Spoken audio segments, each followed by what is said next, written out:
हाँ भाई, ये पूछना था कि कश्मीर में कैसे दिया। अच्छा दिया ना? अच्छा दिया, बहुत अच्छा दिया।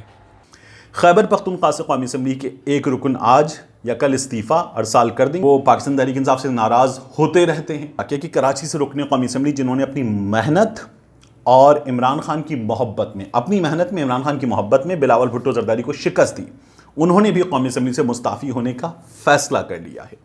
बिस्मिल्लाहिर्रहमानिर्रहीम। अस्सलाम वालेकुम। यूट्यूब चैनल पर तारिक मतीन आपको खुशामदीद कहता है। क्या पाकिस्तान तहरीक इंसाफ के 3 अरकान कौमी असम्बली, क्योंकि कौमी असम्बली में नंबर ही बहुत थोड़ा है जो मेजॉरिटी देता है, तो क्या 3 कौमी असम्बली ऐसे हालात में इस्तीफ़ा देने वाले? ये सवाल बहुत बड़ा बन गया है। आमिर लियाकत हुसैन साहब ने ये सवाल पैदा किया है।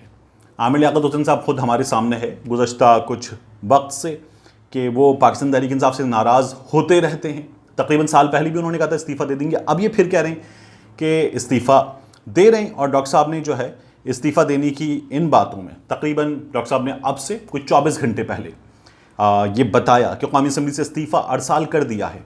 अल्लाह ताला इमरान खान और PTI का हामी और नासिर हो। और ये बताने के साथ डॉक्टर साहब ने ताज़ा काम क्या किया है, तकरीबन 4 घंटे पहले डॉक्टर साहब ने जो है ये लिखा ट्विटर पे आके कि कराची से रुकने कौमी असम्बली जिन्होंने अपनी मेहनत और इमरान खान की मोहब्बत में, अपनी मेहनत में इमरान खान की मोहब्बत में बिलावल भुट्टो जरदारी को शिकस्त दी, उन्होंने भी कौमी असम्बली से मुस्ताफ़ी होने का फ़ैसला कर लिया है। खैबर पख्तूनख्वा से कौमी असम्बली के एक रुकन आज या कल इस्तीफ़ा अरसाल कर देंगे, नाम नहीं बता सकता। डॉक्टर साहब का ये ट्वीट आप देख भी रहे। तो डॉक्टर साहब ने ये चीज़ें बताई।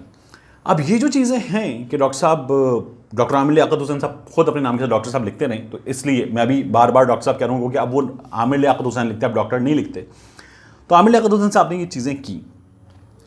इसके जवाब में सबसे पहले क्या हुआ कि शकूर शाद साहब ने, जिन्होंने बिलावल भुट्टो जरदारी को शिकस्त दी लियारी से, उन्होंने ट्विटर पे आके आमिर लियाकत के इस ट्वीट का जवाब दिया और लिखा, इमरान खान हमारा लीडर है और रहेगा। इस मन घड़त बयान की मुकम्मल तरदीद करता हूँ। फिलहाल अपने हल्के में विफाक से मिलने वाले फंड से तरक्याती काम करवा रहे हैं। इस मिशन में इमरान खान को अकेला नहीं छोड़ेंगे, आखिरी दम तक उनके साथ उनके साथ हैं। करप्ट माफिया के खिलाफ ये जंग लड़ते रहेंगे। या आमिर लियाकत के ट्वीट को उन्होंने कोट ट्वीट करते हुए जवाब दे दिया शकूर शाद ने। अब जो खैबर पख्तूनख्वा वाला नाम डॉक्टर साहब ने नहीं बताया, वो क्या हो सकता है और आमिर लियाकत हुसैन साहब ये सब कुछ क्यों कर रहे हैं और ये अब की बार खबर क्यों है, पहले खबर क्यों नहीं थी? आमिर लियाकत हुसैन साहब पहले भी जा रहे थे, इमरान खान साहब ने रोक दिया था। अब की बार खबर इसलिए कि डॉक्टर साहब ने अब की बार कुछ मुख्तलिफ किया है। ट्विटर पे उन्होंने अपनी DP डिस्प्ले पिक जो है वो बदल दी है। पहले आमिर लियाकत हुसैन साहब की डिस्प्ले पिक थी इमरान खान साहब के साथ एक तस्वीर जिसमें वो खुद भी थे। अब उनकी डिस्प्ले पिक है एक अदद पिस्टल। आमिर लियाकत हुसैन साहब ने अपनी पिस्टल लगा ली है DP पर और उसमें उन्होंने एक ट्वीट भी किया, #न्यू प्रोफाइल पिक, और लिखा, कलम वाले को क्या थमा दिया तुमने, और फिर इन्वर्टेड कॉमास में लिखा, दोस्तों। आमिर लियाकत हुसैन साहब ने अपना पिंड ट्वीट भी तब्दील किया और पिंड ट्वीट उनका जुलाई 26 का है। लेकिन अब पिंड ट्वीट जो है, चूंकि इस्तीफ़ा दिया है तो अब पिंड ट्वीट है कैसा दिया। वो कश्मीर के हवाले से बात कर रहे हैं, लेकिन मारूजी हालात में ये बाकायदा तौर पर उस जानिब इशारा करता हुआ नज़र आ रहा है। कम अज़ कम मुझे लेटे हुए डॉक्टर साहब, और लेटे हुए जो है वो पूछ रहे हैं फ़ोन पकड़ के, सेल्फी वीडियो बनाते हुए कि कैसा दिया। डॉक्टर साहब जो हैं वो कैसा दिया बड़ा मशहूर है उनका, वो जो डॉक्टर साहब की यूं करके एक तस्वीर है और उसमें वो पूछते हैं कैसा दिया। जो उनकी लीक वीडियो थी जिसमें वो नाजेबा गुफ्तगू करते हुए नज़र आ रहे थे सेट पर, क्योंकि वो लीक थी इसलिए उसको डिस्कस नहीं करते, वैसे भी वो बहुत वायरल है, सबको पता ही है। तो आमिर लियाकत साहब जो हैं वो ये सब कुछ कर रहे थे और ये बता रहे थे कि मैं छोड़ रहा हूँ, बिल्कुल छोड़ गया जमात। उनका जो ट्विटर बैनर है, उस ट्विटर बैनर पे भी बड़ा ख़ास पैगाम है जो अब तस्वीर लगी हुई है, फॉरएवर लिखा हुआ है, और फॉरएवर में F और RE धुंधला है और OVER जो है वो बोल्ड है, नज़र आ रहा है। तो अब ओवर, ख़त्म। आमिर लियाकत साहब ने ये बता दिया है कि ख़त्म कर दिया उन्होंने, इस्तीफ़ा भी दे दिया, लाफिज भी कर दिया। तो ये आमिर लियाकत हुसैन साहब जो हैं पैगाम दे रहे हैं। ये क्यों कर रहे हैं, इसको जानने के लिए मैंने 2 लोगों से रब्ता किया। एक इस्लामाबाद में है और उन्होंने भी अपना नाम जाहिर ना करने की शर्त पर ऑफ द रिकॉर्ड बात की, और एक कराची में है। ये PTI की बड़ी अहम शख्सियत है, इस्लामाबाद वाली भी बड़ी अहम शख्सियत है। मैंने उनसे पूछा कि आमिर लियाकत हुसैन साहब ये क्यों कर रहे हैं, तो उन्होंने कहा कि आपके उस्ताद हैं, कराची वाली शख्सियत ने। तो मैंने कहा जी मेरे उस्ताद हैं, चैनल 24 में उनको होस्ट भी किया था और मैंने बताया था कि वो कॉलेज डिबेट्स के दिनों में, क्योंकि हमारे बहुत सीनियर थे तो हम उनको उस्ताद कहते थे। तो मैंने कहा उस्ताद तो हैं। तो कहने लगे कि वो इसलिए कर रहे हैं कि वो इमरान खान साहब से एक मुलाकात चाह रहे हैं और वो वजारत चाह रहे हैं। इमरान खान साहब दोनों नहीं दे रहे, मुलाकात का वक्त भी नहीं दे रहे और वजारत भी नहीं दे रहे।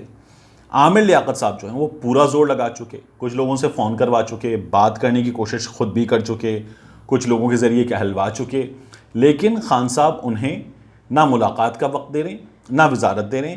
और आमिर साहब ने इसीलिए अब ये बताया है कि वो मुस्ताफ़ी हो रहे हैं, अगर मेरी बात आप नहीं मानेंगे तो मैं जा रहा हूँ। और आमिर साहब ने जब ये बताया कि शकूर शाद भी जा रहे हैं तो शकूर शाद ने इनकार कर दिया। मैंने कहा खैबर पख्तूनख्वा से कोई साहब जा रहे हैं, उन्होंने खैबर पख्तूनख्वा के कुछ मसाइल थे, आपने देखा ही था 22 लोग जो हैं वो परवेज़ खटक के साथ एक ग्रुप बन गया था, अलग हो रहे थे। खान साहब ने फौरी एड्रेस किया, बड़ा ग्रुप था और वो इश्यूज़ रिजॉल्व हो चुके हैं, वो लोग नहीं जा रहे। मैंने कहा कोई जा रहा है? कहने खैबर पख्तूनख्वा से तो कोई भी नहीं जा रहा। फिर मैंने कहा आप कराची के हवाले से बता दें कुछ लोग जा रहे हैं। उन्होंने कहा कराची में जिन लोगों का, आफ्ताब साहब का नाम आया था, जिन लोगों का जो भी इशू था वो उन्होंने बता दिया। इस वक्त कोई इमरान खान को छोड़कर नहीं जा रहा। हम तो चूँकि हमें फ़ंड्स बने तो हम तरक्याती काम जो हैं वो करवा रहे हैं। और मैंने कहा आमिर लियाकत साहब चले जाएंगे? उन्होंने कहा आप देख लीजिएगा, आमिर लियाकत साहब नहीं जाएंगे। मैंने कहा नहीं जाएंगे? कहने के नहीं जाएंगे। आमिर लियाकत साहब जो हैं वो पॉलिटिकली इस वक्त क्या कर सकते हैं इस बारे में आप सोच लीजिए, तो आपको नज़र आ जाएगा कि आमिर लियाकत साहब के पास अब खेलने के लिए अगला पत्ता कोई नहीं है, ये उनका दावा है। मैंने डॉक्टर साहब से रब्ते की बड़ी कोशिश की कि उनसे उनका मौक़िफ़ जान सकूं। मैंने उनको ख़ुद भी कॉल की और दुनिया न्यूज़ पर शाम 7 बजे के शो में अजमल जामी मेरा भाई बैठा हुआ था, वो भी बता रहा था ऑन एयर कि डॉक्टर साहब से रब्ते की बड़ी कोशिश की, उनको ट्रेस करने की बड़ी कोशिश की गई है, लेकिन आमिर लियाकत साहब जो हैं वो दस्तयाब नहीं हुए हैं, मुझे भी नहीं हुए और अभी किसी सहाफ़ी को भी नहीं हो रहे, तो उनसे रब्ता नहीं हुआ है और पता नहीं चला है। लेकिन उनका एक दावा जो है वो गलत हो गया है। एक दावे के बारे में कहा गया है कि ऐसा नहीं होगा तो ये चीज़ें जो हैं ये दम तोड़ जाएंगी, ये उन साहब का कहना है। हाँ, पीटीआई के लिए इश्यूज़ हैं और इन इश्यूज़ में अगर कोई चला जाता है तो वो ख़बर भी बड़ी बनेगी, मुसीबत भी बड़ी बनेगी। लेकिन इस वक्त आमिर लियाकत साहब जो हैं उनके बारे में ख़बर ये पता चल रही है, वो इसकी तरदीद कर सकते थे, लेकिन ये प्लेटफॉर्म हाजिर है, उनसे रब्ते की मुतादिद कोशिशें की गई, वो दस्तयाब नहीं हुए हैं और दावा ये किया जा रहा है कि वो जा भी नहीं रहे हैं। मिलते हैं इंशाल्लाह आपसे अगले व्लॉग में। हाँ भाई, ये पूछना था कि कश्मीर में कैसे दिया? अच्छा दिया ना? अच्छा दिया, बहुत अच्छा दिया।